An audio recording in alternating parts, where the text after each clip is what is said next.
UC Berkeley has a long history of social activism, and today we're checking out a cafe that carries on that tradition, the 1951 Coffee Company. Let's check it out. Got an awful lot of coffee in Brazil. You can't get cherry soda 'cause they've got to fill that quota.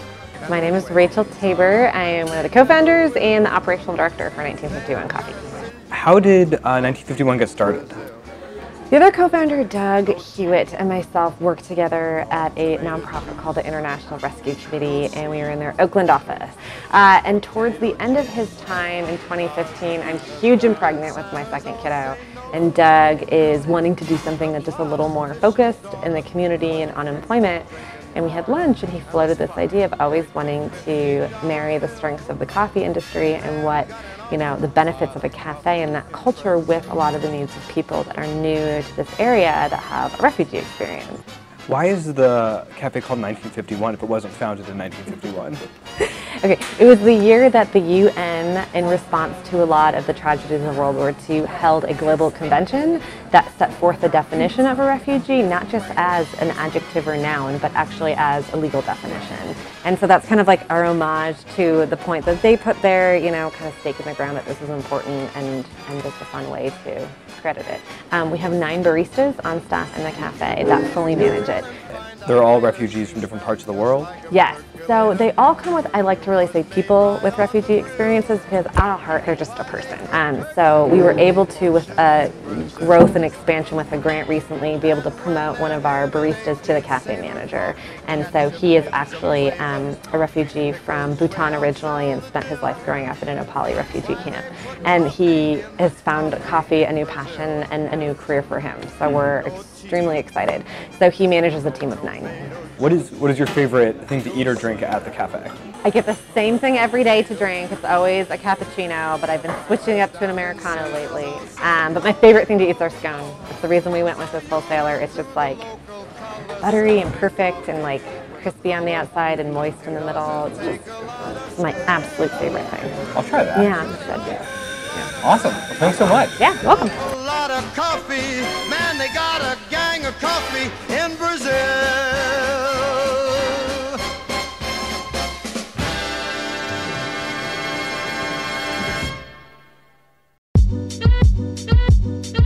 I'm Doug Hewitt. I'm the director, one of the co-founders, and the director of programs for 1951 Coffee Company. So the walls in our cafe are all places for advocacy to take place. We've broken it down into kind of the main steps that someone goes through. The top part is their pre-arrival, so before they arrive in the United States, and then their journey to the U.S., and then the lower part of the wall kind of represents what that resettlement process is like for someone. So throughout the cafe, we have some other pieces that talk about, what is the legal definition for a refugee recognized by the UN. We have a TV here in our space that just has slides running through it to give more general information, more up-to-date information on what's happening. So how do you think 1951, through its programming, changes the journey that refugees might go through? Right, so our goal with that is to be able to give them a better start here in the U.S. or a boost along their journey whenever they need it. And very often that happens through finding employment that can give them the financial freedoms that they need to have here. But also, working in the coffee industry, we want to be able to help them find employment in an industry that they can build relationships in. We always planned on having a very high quality coffee experience in our cafe. But things kind of happened in a different way. We actually opened right before the first failed travel ban here in the U.S. And so people would come in to support, our staff and to, let refugees know that they were welcome in our community, and they'd be holding a cup of coffee in their hand, they'd drink it, and they'd be like, this is really good coffee, and so it actually kind of happened, the other way around, that, people came in because they wanted to show support, saw that we were actually working on making really good coffee here, and they stayed, because of that combination. So, yeah. Awesome. Yeah. Could I get can I get a batch brew coffee, but on ice?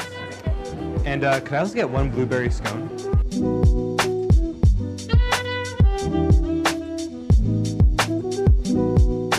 This is a blueberry scone.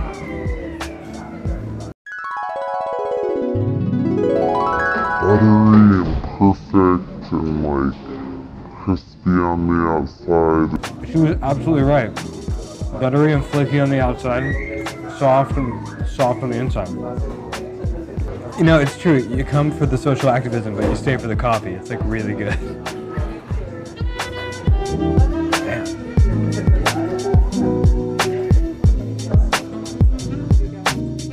If you enjoyed this video, please like it and subscribe to Crimson Education.